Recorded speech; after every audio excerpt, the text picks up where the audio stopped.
Today we are continuing our journey to learn every class in Draw Steel. Now we're doing the Elementalist. They are the conjurers of mighty magic, used to devastate their enemies and control the battlefield. They're also one of Draw Steel's more complicated classes, but if you can master their mechanics, you can become the powerhouse of your party. So, what happens when you create an Elementalist? At level 1. The character we're creating today is going to be the Sovereign. She was born with the blood of the dragon in her veins, but because of it, her entire family was hunted down by the Empire of Man. Now she has fled into the desert, the sole survivor. She gathers an army using her fire, burning mercenaries until they serve her, all in an effort to avenge her family and destroy the throne that ruined her life.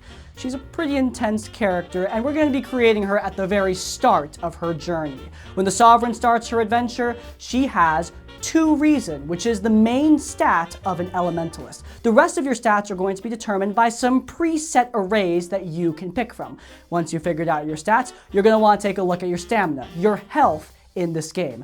The Sovereign, despite her bulky build, only has 18 stamina, which is pretty low. She is decidedly a backliner just like every Elementalist. She also only has 8 recovery charges by which to recover her stamina. So you're definitely going to want to keep an eye on your stamina during combat because for an Elementalist, it's a limited resource. Now, beyond that, you're also going to want to take a look at your skills. Elementalists get the magic skill automatically, but for their second skill, they can pick anything from either the lore or crafting skill groups, meaning that at level 1, an Elementalist is pretty darn flexible. But now that we got the boring stat and skill stuff out of the way, let's talk about something more interesting, your subclass. There are 4 subclasses to choose from as an Elementalist. The element of green, which is nature-based, allowing you to control plants and turn yourself into an animal. Very druidic. You also have the element of void. Focusing on this subclass will grant you multiple teleportation abilities. This is a very potent movement support subclass. Next up, the element of earth, a defensive subclass that allows you to manipulate the terrain around your enemies, creating sinkholes or barriers to protect your allies. And finally, the element we're picking for our draconic sovereign, the disciple of fire. This subclass focuses on damage over time as well as powerful AoE abilities. It is really good for damage, and I think it fits the whole blood of the dragon motif that the Sovereign has going on. When she picks this subclass, she gets a couple of unique abilities, starting with Return to Formlessness, allowing her to melt down any mundane object that's 1 square or less. She can literally just touch an anvil and reduce it down to molten slag. Yeah, not bad for a generic level 1 ability. She also has access to Explosive Assistance. This is a triggered action unique to this subclass that allows her to help out her allies whenever they're force moving an enemy. If, for example, your ally is trying to push a goblin off a cliff, the Sovereign can use her triggered action to give that goblin just that little extra push that they need. Now, these little abilities are fun, but if you really want to change the tide of battle, you need to take advantage of your heroic resource. For the Elementalist, your heroic resource is Essence. Essence is gained passively, just like all heroic resources in Draw Steel, but you gain more Essence as an Elementalist whenever an enemy or ally within 10 squares of you takes elemental damage. 10 squares is a massive radius. You're probably going to be affecting the whole battlefield. So keep an eye on the battle, keep an eye on your radius, and make sure to keep track of whenever someone takes elemental damage, maximizing the amount of essence that you can gain during a fight. Now, what's the essence used for? Primarily for casting your heroic abilities, just like every other class. But the Elementalist has access to a unique mechanic through their essence: persistent magic. Persistent magic is more complicated than most mechanics for most classes, but it is well worth investing into. It essentially allows you to maintain certain spells long after you have cast them. Like, for example, this spell, Excavation, can be maintained through Persistence 1. That 1 means that every time I maintain this spell, I lose out on gaining 1 essence per turn. I'm essentially sacrificing essence to keep a spell going over time.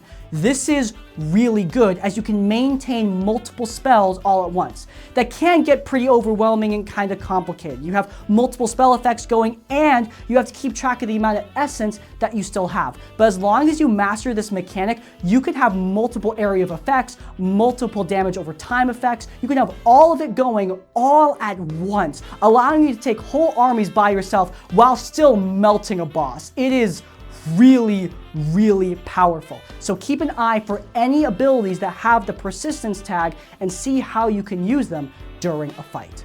Now that we understand our heroic abilities, we also need to talk about something a bit more generic. For starters, Hurl Element. This is going to be the Elementalist's unique free strike, which deals a little bit of elemental damage of your choice. You're not going to want to use this too much, but if you gain access to a free strike, then Hurl Element is going to be what you want to use. Beyond that, you also have something a little more interesting, a maneuver called Practical Magic. Practical Magic is just a minor effect on the battlefield, like pushing an enemy or a small teleportation. But its coolest effect is tossing out a Hurl Element using your maneuver. Maneuvers are used for a lot of things in Draw Steel, but if you're not using your maneuver for anything, then Practical Magic is a great option to either push an enemy or just get that little bit of extra damage. Okay, we've got our general abilities. One last thing before we get to the really cool stuff, our passive bonuses. For the Elementalist, you get to pick one enchantment and one ward to use on your character. Keep in mind that you can switch these out as you continue adventuring, so make sure to cater your enchantments and wards for whatever build is most practical for you that day. For the Sovereign, I think I have some specific enchantments and wards in mind for her, especially given her role in combat. For starters, I think she'd focus primarily on the enchantment of permanence, giving her +6 stamina, increased stamina as she levels up too. This is a great ability just for giving your character just that little bit of extra bulk. And given her armor that she's wearing, I think this makes a lot of sense for her. Next up, for her ward, I think the Ward of Surprising Reactivity fits her character perfectly. This allows her to explode the fire within her very veins, pushing back any enemy that gets too close and attacks her. This is great for making sure that melee enemies can't corner the Sovereign, because again, she's a pretty squishy backliner. Making sure melee foes are away from her, it's a good idea. But yeah, we've covered our passive abilities as well as our generic ones. We've also covered our stats. Next up, the really good stuff. Your signature abilities and your heroic abilities. As an Elementalist, you actually get to pick 2 signature abilities from the list, and I think I know what the Sovereign's going to be taking. Bifuriated Incineration allows her to toss out fire damage at a high range to 2 different enemies. It's a little bit of crowd control at a high distance. Great for taking out minions. But if something gets too close, she also can pick Meteoric Introduction as her second ability to round off her build. This allows her to deal higher single target damage as well as push back an enemy a significant amount. This ability is great. If our explosive ward from earlier doesn't do the job, then this definitely will if the Sovereign needs to get a pesky melee fighter out of her face. But while signature abilities are a lot of fun, you can't rely on them entirely. You need to use your essence to cast your heroic abilities. These aren't free, but they're well worth building up to. For starters, the Sovereign's going to be picking one 3 essence ability from the list, and she's going to be picking the Flesh of Crucible. This ability allows her to deal decent single target damage, but what's really special about it is that persistent tag. You see, the Sovereign can maintain this ability using that persistent magic trait from earlier, and by doing that, she can cast this ability over and over again for practically free. Yeah, it doesn't cost any essence, and it doesn't take any of her action economy. She can just keep on burning an enemy continuously with this power while still casting other abilities on top of it. Do you see how persistent magic can be like really, really good now? But you don't just need to pick persistent magic abilities. Abilities without that tag are also really good, as can be seen when we pick our 5 essence ability. Just like before, we pick one ability from the 5 essence ones, and the Sovereign's going to be picking Test of Rain. This allows her to summon some acid rain to deal decent acid damage against an area, but what's really good about it is that it can also restore allies, allowing them to get rid of one negative status condition. This is awesome, considering that bosses in Draw Steel, as well as many just normal enemies, will inflict tons of negative status conditions against the party, and removing those as fast as possible, never a bad idea. Now that we've picked our 5 essence ability, I think we're pretty much done with level 1. We've got everything we need to start our adventure. But that is, of course, not the end. We also have our level ups. So what happens as the Sovereign journeys towards level 10? As always, there's a lot going on in Draw Steel as you level up. I do not have time to go over every single level, but I can give you the spark notes. Like with all classes, the Sovereign is primarily going to be getting passive and roleplay abilities from her class and subclass, as well as stat bumps and active abilities that use her essence. We're going to start off with those stat bumps. She gains 6 stamina every single level, and at certain milestone levels, she also gains bumps to her stats, such as her essence gained, as well as her reason. This specifically happens at like level 4, for example. But beyond that boring stuff, she also has some really cool roleplay abilities, mostly granted by her subclass. A lot of the Elementalist abilities are going to be specific to your subclass. For example, at level 3, the Sovereign gains the ability a conversation with fire, which allows her to sit in front of an open flame and essentially Skype call with a creature through her fire, creating like a little fire hologram of them. This is a really neat roleplay ability, and it's great that Draw Steel does this, even for classes that are primarily focused on damage, like the Disciple of Fire. There's also abilities that are granted to every single Elementalist that are specifically flavored to your subclass. Like for example, at 4th level, all Elementalists gain a little aura that is summoned every time they have enough essence to summon it. But the effect of this aura depends on your subclass. So at 4th level, the Sovereign grants her aura the Burning Ground, which makes each enemy in the area take fire damage when they enter. But of course, the most exciting part of leveling up isn't that small stuff, it's the big epic heroic abilities that you gain.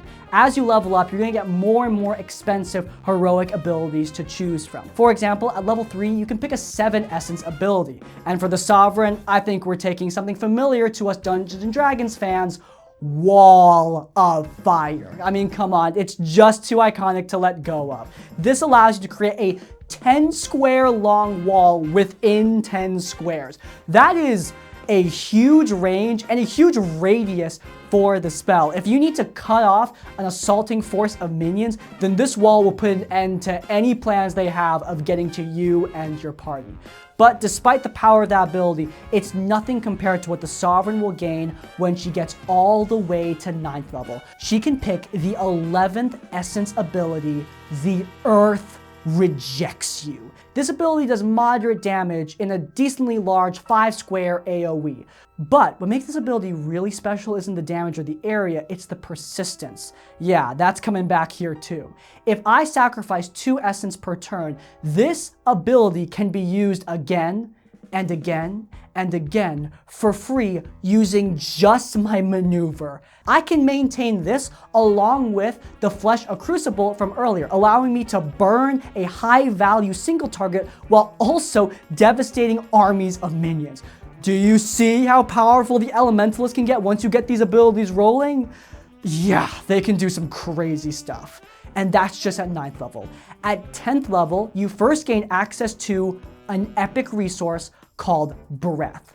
Breath, like all epic resources, essentially exists so that you can use your powerful heroic abilities faster without needing to build up essence over time through your victories. This is cool, but what's cooler is that as a 10th level Elementalist, you become the One. Following in line with previous Elementalist abilities, the One is going to depend on which subclass you picked when you started out.